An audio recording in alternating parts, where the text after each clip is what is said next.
Blood dripped from the mahogany desk onto Vivian's scuffed flats.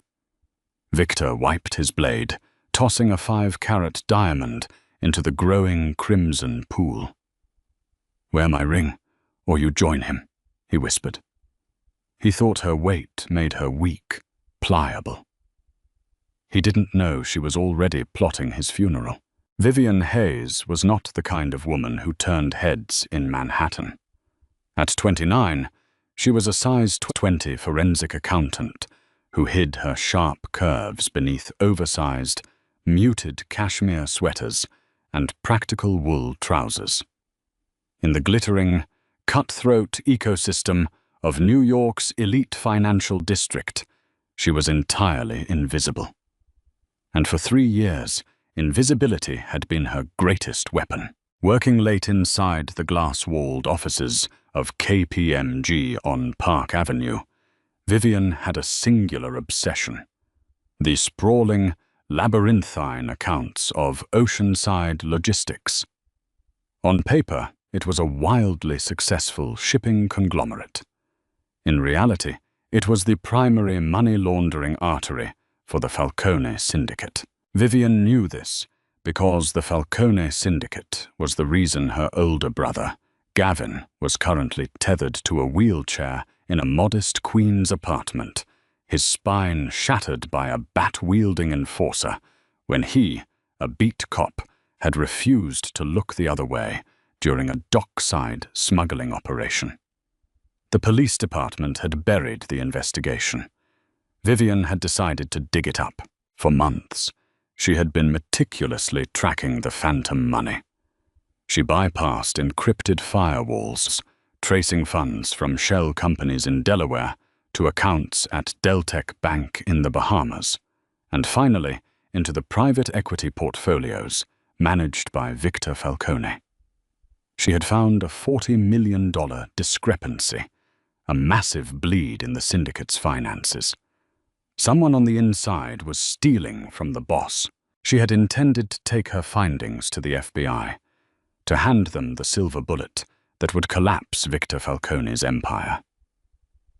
But she had made one fatal error. She had underestimated the reach of the syndicate's cyber surveillance, which was how Vivian found herself sitting in the suffocatingly opulent basement office of the Cipriani Wall Street Club at 2 a.m, watching a man die. Victor Falcone was a terrifying study in contrasts. He possessed the sculpted, aristocratic features of a Roman emperor, dressed in a flawless, midnight blue Brioni suit. His demeanor was chillingly calm, his voice a low, gravelly baritone that commanded absolute obedience. He stood over the bleeding body of his former chief financial officer, breathing steadily as the life left the man's eyes. Vivian sat frozen in a heavy leather armchair. Her heart hammered against her ribs like a trapped bird, but she forced her face to remain impassive. She dug her manicured nails into her palms, focusing on the pain to keep from trembling. Victor handed a bloody folding knife to a silent enforcer in the corner, then turned his dark, predatory gaze upon Vivian. He picked up a thick manila folder from his desk. Her folder. The audit she had compiled. $40 million, Victor said, his voice echoing in the soundproofed room. He poured himself a glass of amber liquid from a crystal decanter. My own CFO was siphoning $40 million into a private Credit Suisse account for 3 years, and my entire army of Ivy League accountants missed it. But you didn't, Miss Hayes. A mid-level auditor working the graveyard shift. You found the ghost in the machine. Vivian swallowed hard. The numbers don't lie, Mr. Falcone. People do. I just followed the math. Victor took a slow sip of his drink, his eyes raking over her. He didn't look at her with the usual dismissal she received from men of his caliber. He looked at her like a predator assessing the exact structural integrity of its prey. He noted her soft, full face, the way she took up space in the chair, the absence of designer labels and superficial glamour. In a world where Victor was surrounded by starving, plasticized socialites who hung on his every word, Vivian was an anomaly. She was solid, real, and terrifyingly intelligent. "You were going to take this to the feds," Victor stated. It wasn't a question. "You were going to use my own bleeding pocketbook to dismantle my operations." "I was doing my job," Vivian lied smoothly, projecting a quiet confidence she didn't feel. "I found an anomaly. I documented it." Victor chuckled, a dark, humorless sound. He stepped closer, invading her personal space. The scent of copper blood and expensive sandalwood cologne washed over her. He reached into his pocket and pulled out a heavy platinum ring, dominated by a flawless, square-cut diamond. He dropped it onto the mahogany desk. It landed with a heavy clink next to a pool of the dead CFO's blood.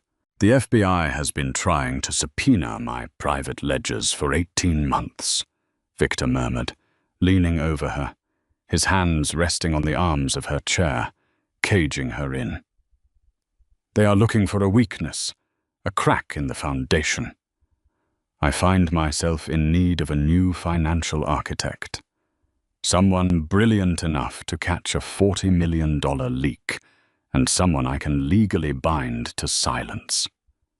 Vivian's breath hitched. "What are you saying?" "Spousal privilege, Miss Hayes. A husband and wife cannot be compelled to testify against one another." His eyes darkened, locking onto hers. "My traditionalist peers on the commission have been demanding I settle down. They view an unmarried Don as unstable. They want me tethered to a woman they can easily predict. A vain, empty-headed doll. But I require a shield, a partner who can restructure my entire offshore network without leaving a single digital footprint." He gestured to the ring, stained at its edge by the blood on the desk. "Wear my ring, or lose everything," Victor ordered softly. "Your job, your life, and that paralyzed brother of yours in Queens. Wear it, fix my empire, and play the role of the devoted, unassuming wife. If you refuse, or if you betray me, Gavin's other spinal cord won't be the only thing that gets severed." The mention of Gavin sent a spike of pure, unadulterated rage through Vivian's veins. The terror evaporated, replaced by a cold, calculating fury. He thought she was just a frightened, overweight accountant he could bully into submission. He thought placing her inside his inner sanctum would neutralize her. He had just handed her the keys to the castle. Vivian looked at the bloody ring. Then she looked up into Victor's ruthless eyes. She let her shoulders slump slightly, feigning defeated submission. "I'll need full access to the Cayman National Bank servers," Vivian whispered, her voice trembling just enough to sell the performance. "And I want a new wheelchair for Gavin, a titanium model." Victor smiled. It was a terrifying, beautiful thing. Good girl. The wedding was an obscene display of wealth and hypocrisy, held in the grand ballroom of the Plaza Hotel. 500 of the most dangerous, powerful men on the eastern seaboard gathered under crystal chandeliers, disguised in custom tuxedos, pretending to be legitimate businessmen. Vivian stood at the altar in a custom silk gown that Victor had practically forced a terrified Parisian designer to construct. The seamstresses had been condescending at first, sighing at her measurements, until Victor's right-hand man, Donovan Pierce, had casually placed a suppressed pistol on the cutting table and suggested they find their inspiration quickly. The resulting dress was actually magnificent, an ivory, off-the-shoulder masterpiece that accentuated her heavy curves, cinched her waist, and flowed like liquid pearls. For the first time in her life, Vivian looked dangerous. But as she walked down the aisle, the whispers from the pews were impossible to ignore. Look at the size of her. Falcone must have lost his mind. She looks like a bakery owner, not a don's wife. No breeding, no connections, just a fat civilian. Vivian kept her chin high, her face a mask of calm serenity. Let them whisper. Let them underestimate her. A Trojan horse wasn't supposed to look like a weapon. It was supposed to look like a gift. At the altar, Victor took her hand. His grip was firm, his thumb absent-mindedly stroking the soft skin of her knuckles. When the priest pronounced them husband and wife, Victor didn't offer a perfunctory peck. He pulled her in, his hand gripping her thick waist, and kissed her with a slow, claiming intensity that shocked her. For a terrifying second, Vivian forgot her mission. She felt the heat of him, the absolute authority in his touch. When he pulled back, his eyes were unreadable. At the reception, the cruelty of Victor's world reared its head. As Vivian stood near a towering champagne pyramid, Donovan Pierce, Victor's ruthless, sneering underboss, approached. Donovan had always hated that Victor elevated a civilian, let alone one who didn't fit the mob's aesthetic standards for women. Quite the spread, Mrs. Falcone, Donovan slurred, his eyes dropping insultingly to her waistline. Though I suppose we should have doubled the catering budget to make sure the bride didn't go hungry on her wedding night. Several of the younger capos snickered. Vivian felt a hot flush of humiliation hit her cheeks, but before she could formulate a sharp reply, a hand clamped onto the back of Donovan's neck. Victor materialized from the crowd like a shadow. Without a word, he grabbed Donovan by the hair and slammed the underboss's face directly into the champagne pyramid. Glass shattered in a deafening crash. The grand ballroom went deathly silent. Donovan fell to the marble floor, gasping, his face sliced by broken crystal, blood pouring down his collar. Victor stood over him, methodically brushing a drop of champagne off his cuff. "She bears my name," Victor said, his voice carrying clearly over the silence. "She holds my assets. She is your queen. The next man who forgets his manners around my wife will lose his tongue. Clean this mess up." Victor offered his arm to Vivian. "Come, my dear. It's time for our first dance." As he led her to the center of the floor, Vivian realized the true danger of Victor Falcone. I wasn't just a monster. He was a monster with principles. A twisted sense of possessiveness that demanded absolute respect for what was his. And he had decided she was his. Over the next 3 months, Vivian settled into her role as the quiet, devoted wife in Victor's sprawling penthouse on Fifth Avenue.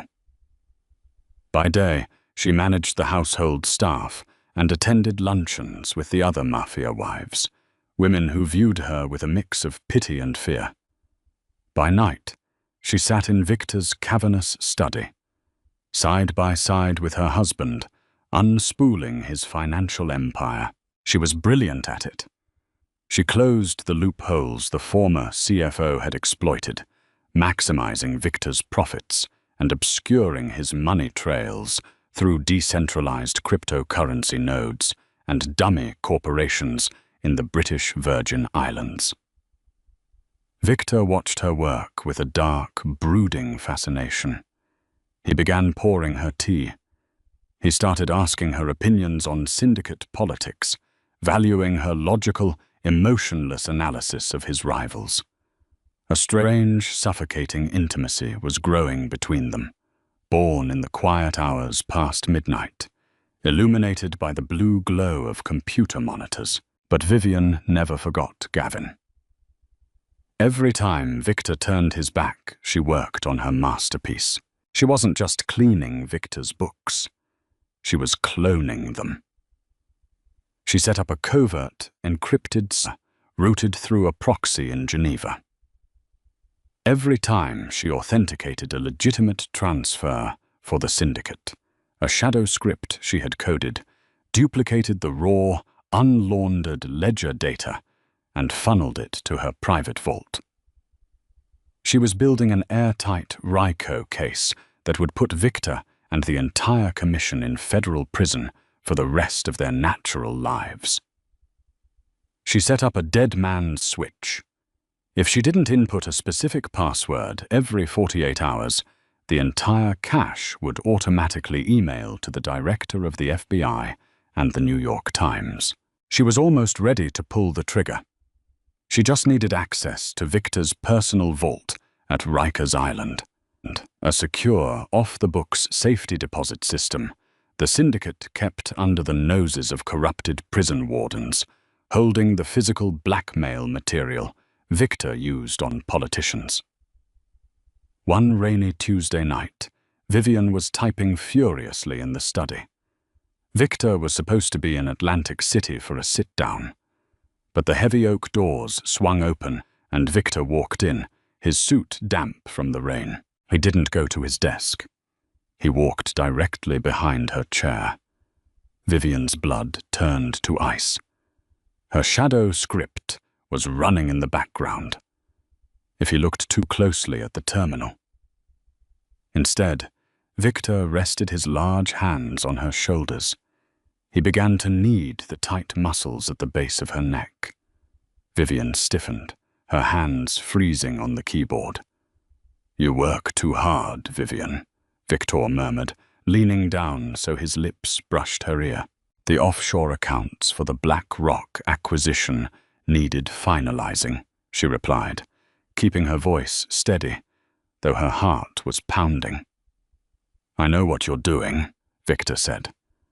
The world stopped spinning. Vivian's breath caught in her throat. She slowly turned her head to look at him. His dark eyes were bottomless, fixed on her screen. "I know," Victor continued softly, his thumbs pressing into her collarbone, "that you think I'm a fool. I know about the proxy server in Geneva." Panic, cold and absolute, seized Vivian's chest. She calculated the distance to the heavy brass lamp on the desk. She would have to hit him, run, try to get to the elevator. "And," Victor added, a dark, dangerous smile curving his lips, "I know exactly who swung the baseball bat that crippled your brother 3 years ago. Did you really think I didn't background check the woman handling all my money?" Vivian froze.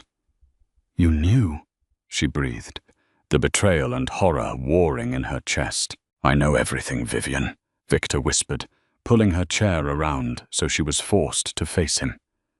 He leaned down, bracing his hands on the armrests, trapping her just as he had on the night he proposed.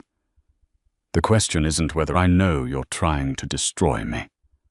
The question is, what are we going to do about the men on the commission who ordered the hit on your brother without my permission?" Vivian stared at the man she had sworn to destroy, the air in the cavernous study growing thick, stifling, and unbreathable.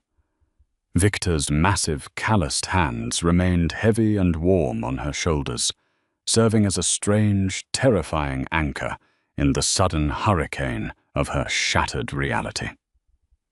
He knew everything. He knew about the hidden proxy server routing through Geneva, the meticulously cloned ledgers she had spent weeks compiling, and the automated dead man's switch waiting to burn his empire to the ground.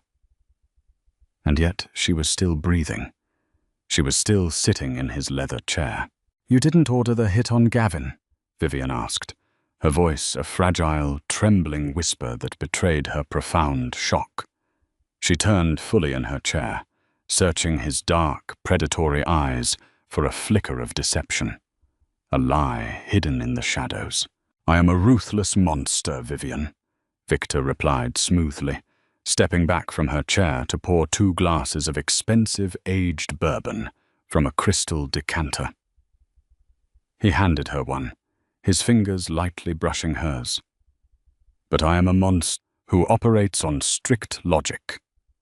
Crippling a lowly beat cop over a minor dockside smuggling dispute draws unnecessary federal heat. That kind of erratic, sloppy brutality belongs to Dominic Moretti, the head of the West Side faction. Moretti ordered the strike on your brother. He used my designated territory to execute the hit, hoping the resulting police fallout would compromise my leadership and weaken my standing." Vivian's knuckles turned white as her grip tightened on the heavy crystal glass. Dominic Moretti.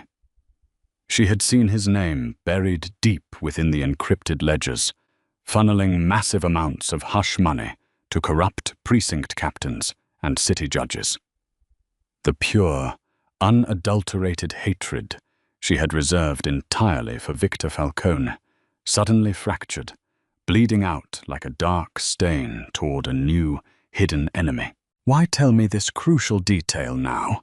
Vivian demanded, her brilliant, analytical mind spinning rapidly to assess her severely compromised position.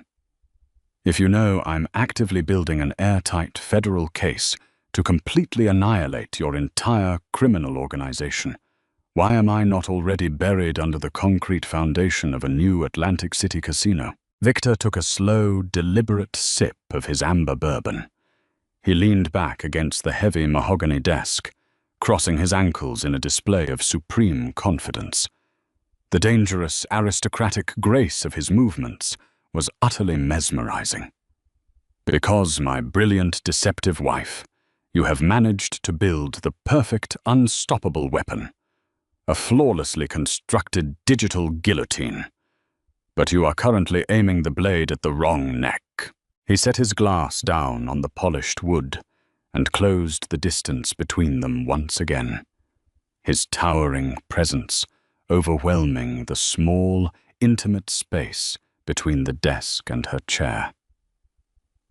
The old guard on the commission, Moretti and his ancient traditionalist dinosaurs, they absolutely despise me. They despise the modern, technologically advanced empire I've built from the ground up.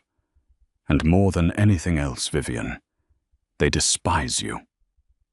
His gaze flicked down, slowly taking in her soft, deeply curved figure, utterly devoid of the starved, plastic perfection the other mafia wives constantly flaunted. They look at your heavy frame, your sensible civilian clothes, and they see nothing but weakness. They mock you mercilessly, behind your back in their private clubs. They think I am exceptionally weak for keeping you by my side. Victor reached out, his warm thumb gently tracing the soft line of her jaw. The unexpected tender touch sent an involuntary, electric shiver racing down her spine. They are blind. They don't see the apex predator sitting quietly at my computer. But I do. So here is my formal counteroffer. Vivian. You don't trigger that federal dead man switch to take down my syndicate. Instead, you alter the underlying code. You selectively release the manipulated data. We will use your brilliant RICO case to systematically decapitate the entire commission. We will feed Dominic Moretti and his loyalist capos directly to the FBI. You get the bloody vengeance you crave against the men who put your brother Gavin in a wheelchair, and I get absolute, undisputed control of the entire eastern seaboard. Vivian's breath hitched in her throat. It was a literal devil's bargain. She had spent 3 agonizing years trying to completely tear down the criminal underworld, and now the devil himself was offering her a solid gold crown to rule it alongside him. "And if I flatly refuse your generous offer?" she challenged, raising her chin defiantly, refusing to break eye contact. "If I decide to burn you all to the ground tonight, exactly as I originally planned, then we both burn together in the beautiful fire you started," Victor said softly, a twisted, genuinely amused smile touching his lips. "But I have seen the dark fire in your eyes when you balance those illicit books, Vivian. You don't just want simple justice anymore. You want ultimate power. You enjoy outsmarting them all. You deeply enjoy being the secret architect of their impending ruin." I was entirely right. God help her soul. He was absolutely right. The intoxicating thrill of holding the lives of untouchable billionaires within her rapid keystrokes had rapidly become an incurable addiction. "I will need unrestricted access to the private Rikers vault," Vivian said coldly, slamming her glass onto the desk. The bourbon violently sloshed over the rim, staining the wood. "Moretti keeps his most sensitive blackmail leverage hidden there. If I am going to successfully frame him as the sole mastermind of the massive offshore embezzlement, I need to plant the digital breadcrumbs directly in his physical safety deposit boxes. I need to irrefutably link his personal offshore accounts to the phantom money I uncovered." Victor's smile widened into a terrifying, triumphant grin. "My beautiful, lethal girl, consider it completely done." Over the course of the next 48 hours, the luxurious penthouse officially became a fortified war room. Vivian aggressively rewrote the entire shadow script. She painstakingly, meticulously, scrubbed Victor's name from every single cloned ledger, flawlessly replacing his encrypted digital signatures with Dominic Moretti's proprietary identifiers. It was an absolute masterpiece of high-level cyber forgery. By the time she finally finished typing, the federal evidence painted Moretti as the undisputed, tyrannical kingpin of the entire syndicate, secretly robbing his esteemed peers to quietly build a shadow mercenary army. Victor watched her work tirelessly, his dark obsession with her visibly growing with every complex line of code she executed. He ordered extravagant, rich meals, gently feeding her bites of truffled pasta and expensive caviar while she typed, his fingers lingering possessively on her soft lips. The palpable physical tension between them became a heavy, suffocating blanket of desire and danger.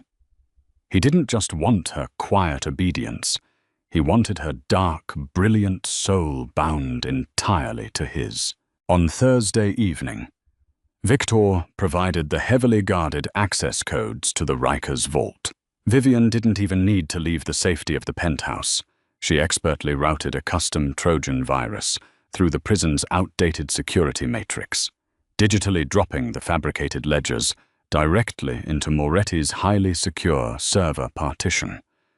The lethal trap was officially set. The bloody bait was hanging in the water. All they had to do was patiently wait for the sharks to circle. "It's finished," Vivian whispered exhaustedly, pushing back from the glowing monitors. The harsh blue light illuminated her flushed, beautiful cheeks. Victor pulled her up roughly from the leather chair, wrapping his incredibly strong arms around her thick waist, pressing her back flush against his hard chest. "Tomorrow night, the Commission officially meets at the old shipyard to discuss the missing 40 million. We will generously give them their culprit. And then, my queen, we will watch the old empire fall in flames, only to build it anew." The freezing rain poured down relentlessly on the night of the pivotal Commission meeting, violently hammering against the rusted metal roof of Warehouse 42 at the desolate Brooklyn Navy Yard. Vivian wore a heavy black trench coat over a fitted crimson dress that hugged her curves perfectly. Her dark hair was pulled back tightly into a severe, elegant twist. She walked confidently beside Victor, surrounded by a dozen heavily armed silent enforcers. Her heart pounded a frantic rhythm against her ribs, but her face miraculously remained an impassive, unreadable mask of solid stone.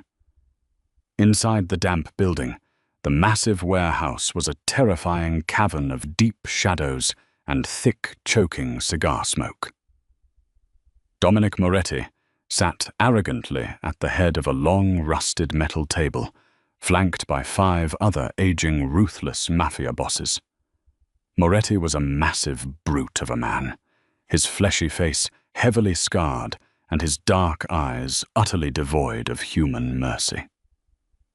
When Vivian walked into the dimly lit room, he sneered openly, aggressively spitting onto the cracked concrete floor. "You seriously brought the accountant, Victor?"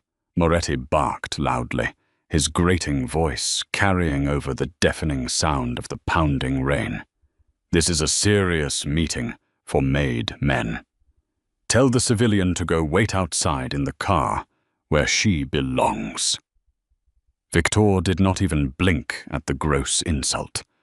He calmly, deliberately unbuttoned his custom suit jacket. "My incredibly capable wife discovered the treacherous rat who has been secretly draining our offshore accounts. She has rightfully earned her permanent seat at this table. In fact, gentlemen, she is the one who will personally present the financial findings to you tonight." Moretti scowled deeply, crossing his massive arms, but impatiently gestured for them to sit down. "Fine. Let us see what she thinks she found. Where is my missing $40 million, Falcone?" Vivian confidently stepped forward, smoothly placing a sleek silver laptop onto the cold metal table. She did not bother looking at Victor. Her cold, calculating eyes were locked dead onto the scarred face of Dominic Moretti. She casually opened the screen and hit a single decisive key. A massive hidden projector instantly bathed the dark, damp warehouse in the harsh, revealing blue light of stolen banking ledgers, international routing numbers, and highly encrypted communication logs. The $40 million was systematically siphoned through a decentralized cryptocurrency system, Vivian said firmly, her steady voice ringing out clear and highly authoritative, instantly silencing the angry murmurs of the hardened killers in the room. From there, it was carefully broken down into thousands of undetectable transactions and directly deposited into offshore bank accounts located in the Cayman Islands, accounts legally registered to various untraceable dummy corporations. "We already know how basic money laundering works," an arrogant underboss scoffed loudly from the back of the room. "Tell us who actually owns the corporations." Vivian confidently tapped another key on the keyboard. The massive projection screen shifted rapidly, displaying a sprawling, interconnected web of corporate ownership that undeniably terminated at a single damning name, displayed prominently alongside the physical evidence logs from the Rikers Secure server. Dominic Moretti. The tense room violently erupted into absolute chaos. Heavy metal chairs scraped loudly against the concrete. Dozens of guns were instantly drawn in a single heartbeat, the terrifying metallic clatter of weapons echoing loudly through the massive warehouse. Moretti violently slammed his massive fists down onto the table, his ugly face turning purple with uncontrollable rage. "It is an elaborate setup," Moretti roared like a wounded animal, pointing a massive, trembling finger directly at Victor. "You forged this garbage, Falcone. You are desperately trying to consolidate your power and eliminate me. The digital footprints trace directly back to your private server locked at Rikers, Dominic," Victor said coldly, remaining perfectly unnervingly still despite the numerous weapons pointed at his head. "You stole from the Commission. You broke our oath. Kill them both, right now!" Moretti screamed frantically to his heavily armed men. But Vivian was remarkably already moving. As the very first deafening shots furiously rang out in the enclosed echoing space, Victor violently tackled her heavy body to the hard ground, fiercely shielding her with his own massive frame behind a solid stack of heavy steel crates.